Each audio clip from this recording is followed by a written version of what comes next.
Kalau awak tinjau berdasarkan sejarah, tradisi, Nah, dan naskah, ternyata cerita tentang Arung Palaka itu ada. oh ada ya. Nah, kalau awak namuah membaca, di Kota Tangah tuh ada yang namanya Surau Gadang. Surau Gadang di daerah Kota Tangah Kota Padang Tangah, kada ya? Kota Padang.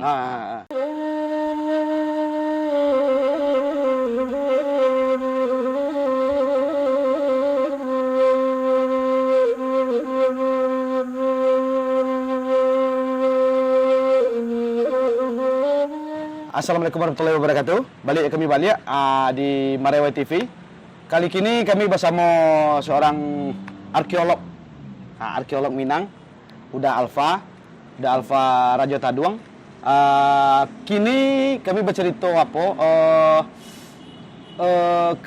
kabar tentang Arung Palaka, versi Minangnya.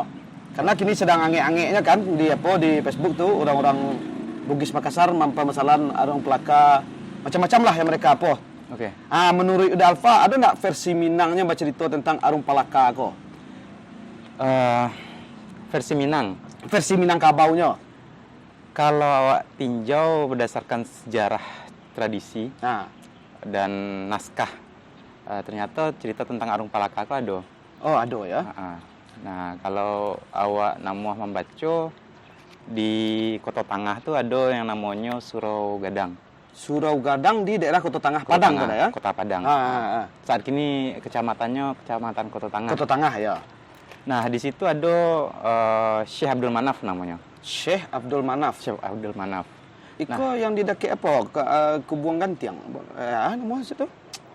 Batang Kabuang. Batang Gantiang. Iya di situ ya? Iya. Nah, beliau itu punya naskah tentang sejarah ringkas masuknya Islam ke Kota Padang. Masuknya Islam ke Kota Padang Kota Tangah,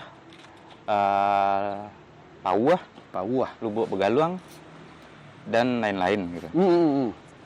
Jadi naskahnya memang tidak bangko tahun, tapi naskah itu ditulis oleh beliau, dan beliau kok beraliran Satariyah. Aliran tarekatnya Satariyah ya? Satariyah. Nah, aliran tarekat Satariyah itu kan punya kebiasaan saling menyalin kitab. Iya. Dari gurunya punya murid, itu muridnya menyalin kitab gurunya. Sesudah itu punya murid salin lo balik. Ya. Nah, di dalam naskah beliau kok ada tentang sejarah Perang Lubuk Lintah. Perang Lubuk Lintah itu kira-kira tahunnya Tahunnya itu antara 1660 sampai 1665. Abad ke-16 ya. Abad 7 baleh. 7 baleh ya, Abad 7 baleh. 7 baleh ya. Nah, di situ tasabui ada seorang pimpinan VOC, waktu itu disebut company, atau dalam sejarah sabui company kayak gitu. Company. Nah, menyabui ada pullman yang duduk di Pulau Cingkuak. Pullman. Orang Panua. Pullman laki-laki Panua. Oh, itulah kira-kira. Nyendak kurang-kurang tanggung mah. Iya, ada pullman ya. Pullman. Nah, pullman itu jorombongan. Ada Arung Palaka. Ada Jongker. Pada masa itu Jongker sama Arung Palaka kok beserta pullman diperintahkan di Batavia. Pemerintah Batavia untuk datang ke Minangkabau. Masuk ke Minangkabau ya. Bako beliau kok masuk.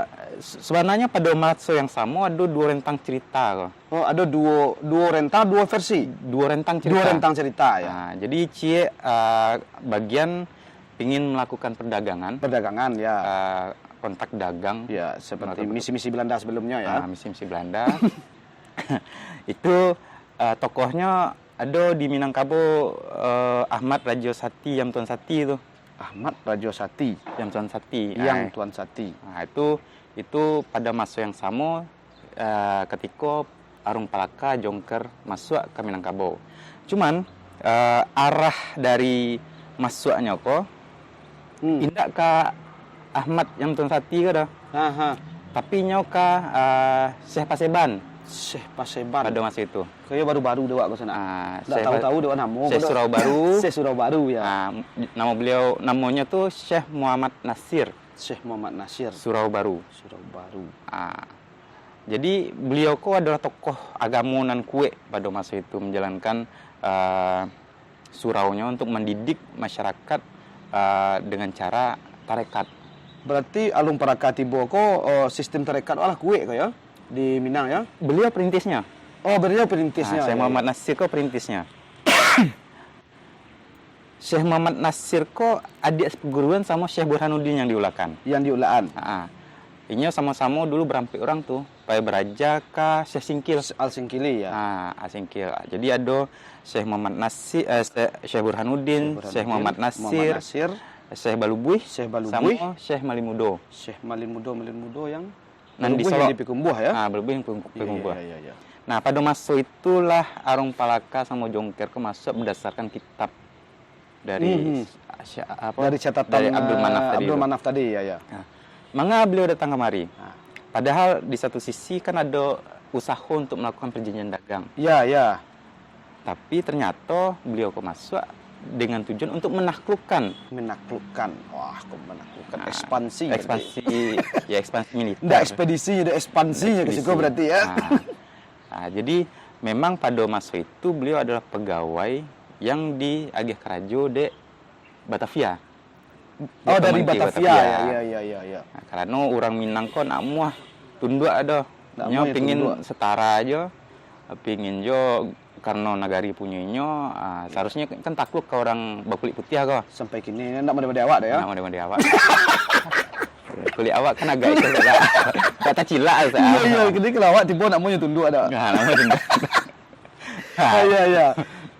Jadi tersabutlah ekspedisi militernya itu turun di Pulau Cingkua, terus basampannya turun di Ujung Pandan, bajalannya sampai ke Ujung Karang. Nah, ulak Karang ku Ujung Karang kan. Ujung Karang namanya dulu pada ya. tahun 1600-an. Bajalan kakinya dari Pulau Pandan ke Sinan. Bajalan kakinya dari Babeloknya.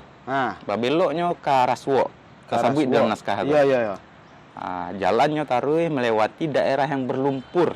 Jadi dalam naskah itu tersabut lumpur orang sewaan tuh de India de VOC company itu sampai ke lutut lumpurnya. Iya dalam ya.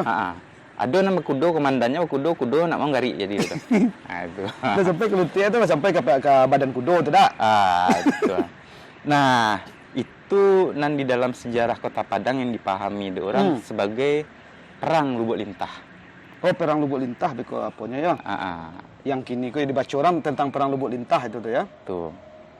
Nah, itu posisinya di Lubuk Lintah kini dah? Lubuk Lintah kini posisinya. Jadi kalau sampai kini nama nagarinya Lubuk Lintah dan kabarnya masih ada nagari yang punya lumpur sawahnya berlumpur sampai ke lutut itu. Iya. Kalau masuk Lubuk Lintah itu kau masuk Kampung Jambak oke itu. Iya, Kampung Jambak. Kampung Jambak kan di Mado saya taruhina. Aduh. orang Jambak kok raminya. Nah, itulah tasabut memang ada dalam sejarah. Memang ada, berarti memang ada beberapa naskah tuh membaca tentang Arung Palaka ya, memang sampai ke sikonya. Tapi sama Belanda ya. Waktu itunya sebagai pegawai dari company. Iya, waktunya maksudnya kan utusan company-nya. Utusan company. Bukannya tiba dari Bugih misalnya ke Siko, bukan ya, bukan ekspansi dari Bugih ke Siko, bukan ya. Nya dipanggil, memang posisinya ada kalau Arung Palaka, kampungnya nak ke Bugih dah. Oh, nak ke Bugih dah. Nya pinggiran sebelah timur dari Makassar. Ada kampung Karaeng Palaka, Kalau pingin mencari lebih dalam, pai ke Pustaka Museum Nasional tuh cari buku Titscript tahun 1835 kalau nggak salah. Itu sawah itu. Enggak, bahasa Indonesia. Bahasa orang Sebarang. Oh, orang-orang yang enggak sama kulit Jawa itu ya. Kulit Jawa. Nah, disitulah tertulis model kampungnya Arung Palaka itu ada gambar keraton Arung Palaka itu seperti apa, terus benderanya seperti apa, lalu simbolnya model as, kayak simbol Garuda tuh, simbol kerajaannya, kesultanannya. Nah, pada masa itu ada perseteruannya jadi sananya di kampung ya. Nyepai ke Batavia jadi pegawai lah di Batavia, ya jadi orang Baga lah. Iya. Jadi orang Baga di Batavia, terus dikirim ke Makama untuk berparang. Nah, parang terakhir di kampungnya, sabalunnya dikirim ke Minangkabau. Oh, terakhir sabalunnya ke Minangkabau dikirimnya ke kampungnya dulu, ke Sulawesi ya. Iya. Ada parang di situ. Di kotanya juga orang-orang Sulawesi tahu tuh. Iya. Parang Arung Palaka di kampung itu. Nah, lalu ketikanya ditugaskan perperangan yang terjadi itu di Lubuk Lintah kok. Di Lubuk Lintah ya. Syekh Muhammad Nasir, Syekh Muhammad Nasir. Surau Baru sama Syekh Paseban bagai. Syekh Paseban. Nah, Syekh Paseban ko punya 3 panglima ya ko.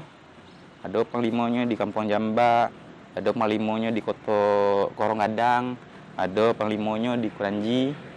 Atau ada Bantuannya dulu baparang orang kok kan. Sementara panglimonya kok kan paling alatnya ladiang atau kok alat apa sementara company ku bapo kan. Babasoka kan. Ya babasoka kan ya. Iya, ndak basoka Meriam namanya. Meriam ya. Babasoka kini. Bantuan baparang tuh ya.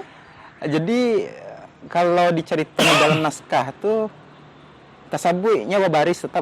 Nah, Babaris lalu melakukan pengintaian dan diintai lo dari pasukan Syekh ko. Basobok di Lubuk Lintah tuh ya. Basobok di Lubuk Lintah ya. Nah, basobok di Lubuk Lintah tuh parang nan company pakai senjata, Iya. api. Nan orang Syekh ko yang pakai senjata. Nah, tersabui pula bahwa Syekh Paseban ko ini memakai pedang. Pedangnya itu bisa membalah meriam. Karih ya. Tajam tuh. Meriam terbalah deh. Terbalah adanya meriam company ko. Nah, itu kalau kata orang Lubuk Lintah meriam puntuang namanya. Meriam puntuang ya. Nah, ada cerita-cerita itu masih ada di Lubuk Lintah. Kabar-kabar pokoknya ya, kabar tuturnya di masih ada daerah tuh. Lubuk Lintah ya. Meriam Daerah puntuang. puntuang. Mudah-mudahan lah diwarisinya kayak yang mudah-mudah gini nah. Sebagian besar masih ada menerima itu. Nah, itu sejarahnya. Parang dari Lubuk Lintah. Parang Lubuk Lintah ya.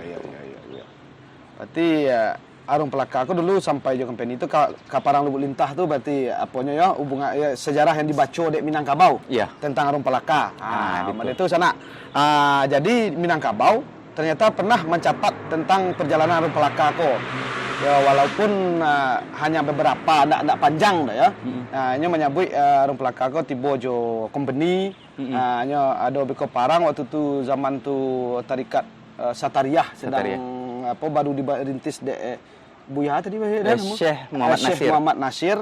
Ya itulah beko yang yang terjadi perang di Lubuk Lintah. Ada Syekh ko punya panglima yang punya pedang yang bisa membalah meriam. Syekh ko yang punya pedang tuh. Syekh itu yang punya bukan panglimonya ya. Bukan panglimonya, tiga panglimo begitu. Iya, beko sampai ke cerita meriam buntung tuh ya, meriam pontong yang pontong de pedang Syekh ko. Yo.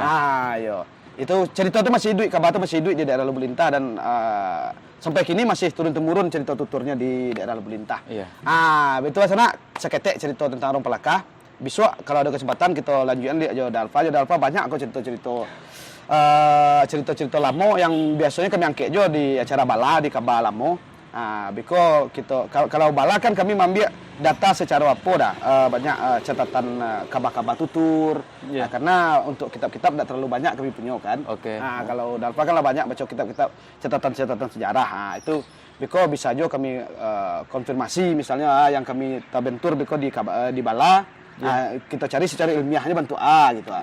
Itu kan karena kabar tutur ini kan tidak bisa diuji keilmiahannya kan itu masalahnya. Bisa diuji. Dan ada nan bana, ada nan kurang bana. Karena tutur itu kan ada pergeseran informasi. Ya, dari mulut ke telinga ya. Dari mulut ke mulut tidak boleh dah. Haram. Enggak lah haram dah kalau burung boleh ya. Itulah sana. Besok awak bisa bawa lihat di lain kesempatan. Terima kasih Dalfa. Sama-sama. Sana bisa ikuti Dalfa di di Facebooknya Alfa Noranda atau di Instagramnya ya ada tuh. Bisa tanya-tanya ke beliau bisa yo. Beliau terbuka orangnya bisa ya sepanjang beliau tahu tuh juga jawab. Iya betul. Enggak tahu enggak jawab dah. Assalamualaikum warahmatullahi wabarakatuh. Waalaikumsalam.